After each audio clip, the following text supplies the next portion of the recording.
भारत के बाहुबली हथियारों के सामने पाकिस्तान की फुलझड़ियां फुस हो रही है। भारतीय प्रणालियों की लंबी रेंज, मल्टी टारगेट ट्रैकिंग और स्वदेशी तकनीक ने 8 मई 2025 को पाकिस्तानी हमले को नाकाम कर दिया। ऑपरेशन सिंदूर ने भारत की सैन्य ताकत और आत्मनिर्भरता को प्रदर्शित किया, जबकि पाकिस्तान को सैन्य और आर्थिक नुकसान पहुंचाया। 8 मई 2025 को भारत और पाकिस्तान के बीच बढ़ते तनाव के बीच भारतीय वायु रक्षा प्रणालियों ने पाकिस्तानी ड्रोन और मिसाइल हमलों को नाकाम कर दिया। ये घटना ऑपरेशन सिंदूर के तहत भारत द्वारा 7 मई को पाकिस्तान और पीओके में 9 आतंकी ठिकानों पर हमले के बाद हुई, जो 22 अप्रैल 2025 को पहलगाम में हुए आतंकी हमले का जवाब था।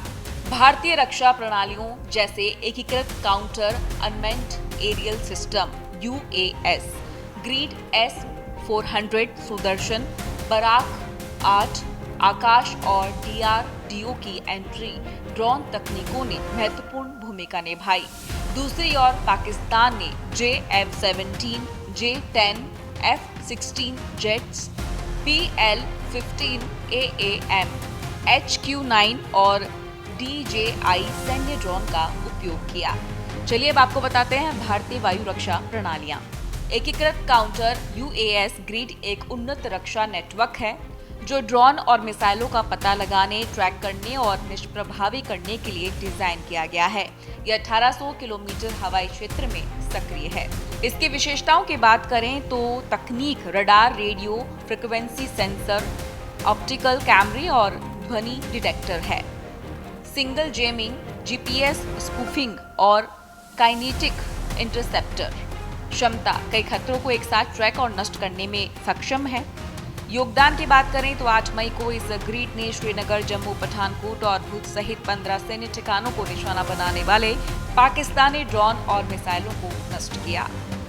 सुदर्शन चक्र रूस द्वारा निर्मित S-400, जिसे भारत में सुदर्शन चक्र कहा जाता है, विश्व की सबसे उन्नत लंबी दूरी की सतह से हवा मिसाइल प्रणालियों में से एक है। भारत ने 2018 में $5.43 बिलियन के सौदे में 5 स्क्वाड्रन खरीदे।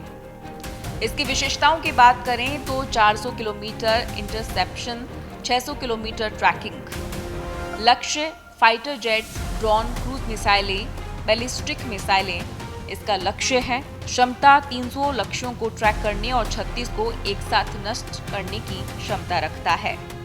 योगदान की बात करें तो 7 और 8 मई की रात को S-400 ने पठानकोट और राजस्थान में तैनात होकर पाकिस्तानी ड्रोन और मिसाइलों को नष्ट किया।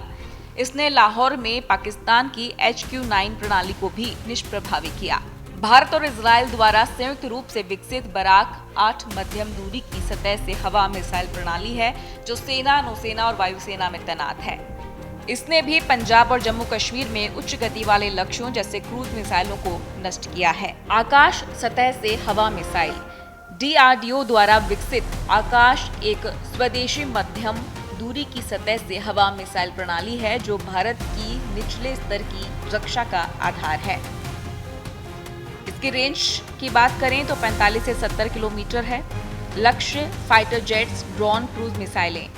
योगदान की बात करें तो आकाश ने 7 मई को एक JF-17 जेट और 8 मई को ड्रोन को नष्ट किया। इसका निर्यात आर्मेनिया को किया गया है।